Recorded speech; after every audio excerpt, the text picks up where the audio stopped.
Vers Necdaral nous arrivâmes, fourbus mais gardant notre flamme, où deux vieux clans depuis longtemps se disputaient obstinément. Les fiers écus, les tendres aciers ne cessaient de se chamailler.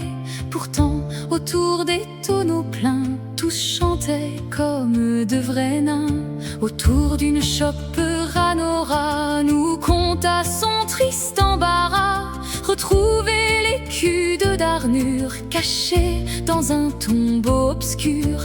Nous acceptâmes sans tarder, bien qu'il faille ici préciser que bière et hydromel la veille avaient rendu le réveil moins léger. Aïe-ho, dans les profondeurs, les grands-pères bravent leur malheur. Aïe-ho, dans les donjons où les pièges ouvrent le bal, dit-on.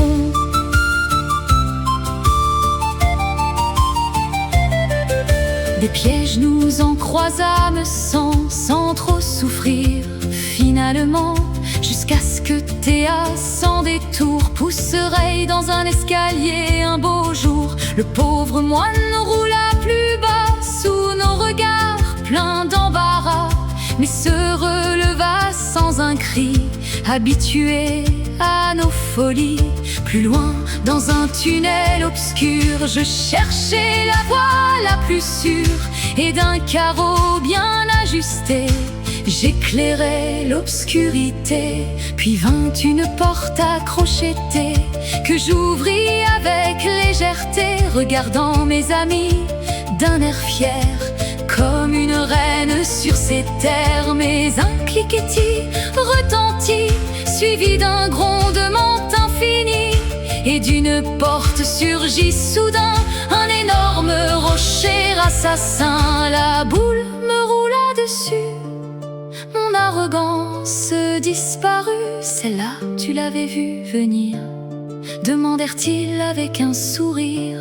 Non, on s'en doutait. Aïe-ho, dans les profondeurs, les grands-pères bravent leur malheur. Aïe-ho, dans les donjons où les pièges ouvrent le bal, dit-on. Plus loin nous attend des tapis, un monstre gluant et maudit, silencieux dans les ténèbres, aussi fourbe que funèbre. C'était une masse ténébreuse, une horreur sombre et visqueuse, qui sans la moindre politesse attaqua Théa sans faiblesse. Son armure fuma soudain sous un liquide peu bénin. Le métal céda peu à peu sous ce contact pernicieux. Dans un élan héroïque alors, Rey voulut frapper bien plus fort d'un coup de pied sur le lourd couvercle, pour l'envoyer valser en cercle. Mais son agilité faiblit et son geste le trahit. Il se blessa le pied là, sans que le couvercle ne bouge d'un pas. Pourtant le moine résista, malgré les coups qu'il encaissa. Quant à moi, depuis l'entrée, je préférais me tenir éloigné. Avec ma flûte, je jouais gaiement, distrayant le monstre un instant. Puis lorsqu'il baissa sa défense, je le figeai par ma puissance. Aïe-ho, dans les profondeurs, les grands-pères bravent leur malheur. Aïe-ho, dans les donjons où les pièges ouvrent le bal, dit-on. Lorsque l'aube vint nous trouver, nous pûmes enfin souffler. Le monstre n'était plus qu'un festin, une confiture sans le moindre pain. Et dans nos bras reposait enfin le bouclier du valeureux nain. L'écu de Darnur retrouvé, l'honneur des fiers écus restauré.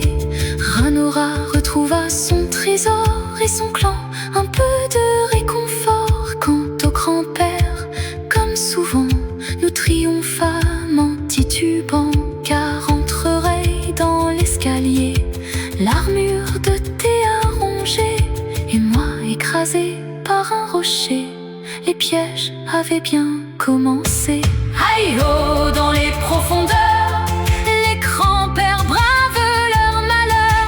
Aïe-oh, dans les donjons, où les pièges ouvrent le bal. Dit-on